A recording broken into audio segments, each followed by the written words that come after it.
Martin Ødegaard has been diagnosed with a long-term knee injury which has been labelled as chronic, meaning he could be suffering from it for the rest of his playing career or at least a few years. This is particularly troubling for the young prodigy, as the injury could cause him future problems with sprinting and jumping. Cristiano Ronaldo is also suffering from the same condition and has been reported to rehab around 6 hours a day to reduce the pain and deterioration.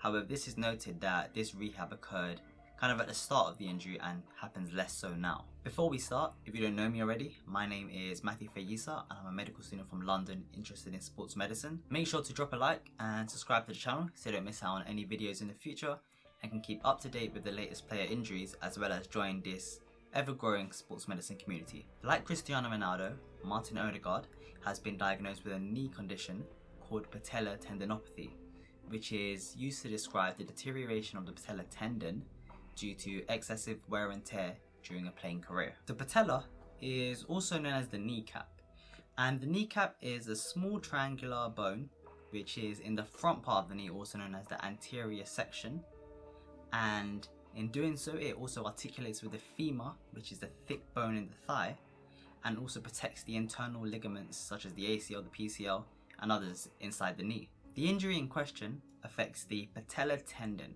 which is a unique tendon in the sense that a tendon typically is used to describe a piece of fibrous structure which attaches a bone to a muscle. But the patella tendon instead attaches bone to bone and therefore kind of acts as a ligament in a way. So in doing so, the patella tendon is responsible for attaching the patella to the shin bone, which is known as the tibia. Quite unfortunately, as I mentioned earlier, this has happened to Cristiano Ronaldo back in 2014 when he was the main man for Real Madrid, and it's quite an unfortunate turn of events that now the young prodigy that Real Madrid signed when he was around 16-17 has now come up with the same injury. Patella tendinopathy is all to do with wear and tear, so this is not a quick fix injury and generally gets worse over time played. This is particularly problematic for all football players and all athletes of all sports, as the continuous use of the knee joint when you jump, when you squat, when you lunge, etc. is going to aggravate and make the injury a lot worse. A conceptual way to think about it could be that, say you have 100% health in that knee joint, in that patella tendon, and after every game you're reduced to 95%, and then after rehab back up to 100, but over time that rehab doesn't get you to 100 and instead gets you to 99, 98, 97, etc. So over time, that patella tendon is never going to reach that full strength, that full 100% integrity that way it was prior to you having the injury. This is a very common injury in sports, more so in volleyball. There was a study done on elite volleyball athletes and about 50% of them suffered some form or to some extent of patella tendinopathy. In addition to this, a famous tennis player and one of the world's greatest players ever, Rafael Nadal, also suffered this injury, and with him, he decided, unlike Ronaldo, to kind of sit out for 8 months to induce strict rehab on that knee, and since then I haven't heard the injury kind of come up again, or it's nowhere near as bad as it used to be. With all sorts of injuries, and this one in particular, there's a lot of pain induced on the player's knee and it makes it uncomfortable. Players such as Martin Ødegaard in football are going to have issues with striking the ball and issues with knee mobility and knee flexibility.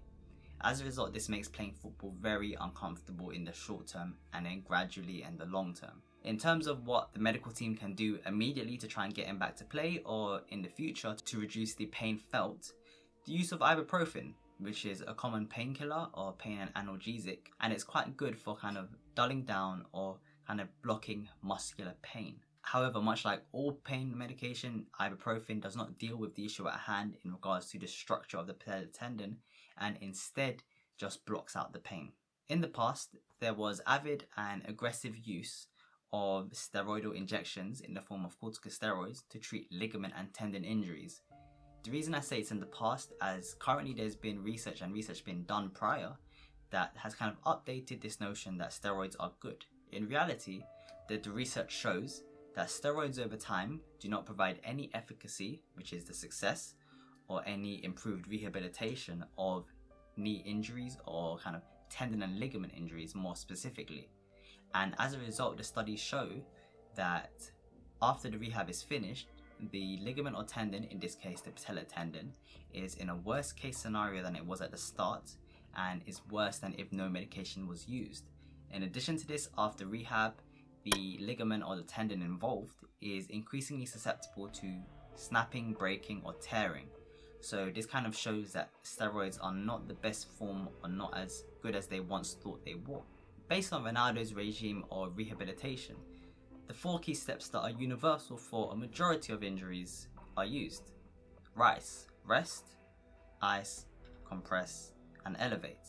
These 4 things are kind of universally applied to a lot of injuries, and the only thing that I can say that I don't believe it's used for in my experience would be lower back pain, where they actually encourage you to do light exercise. Furthermore, 2 stretches can also be used specifically, which involve isometric holds, which act to hold the tendon during contraction, and eccentric movements, which involve tendon lengthening.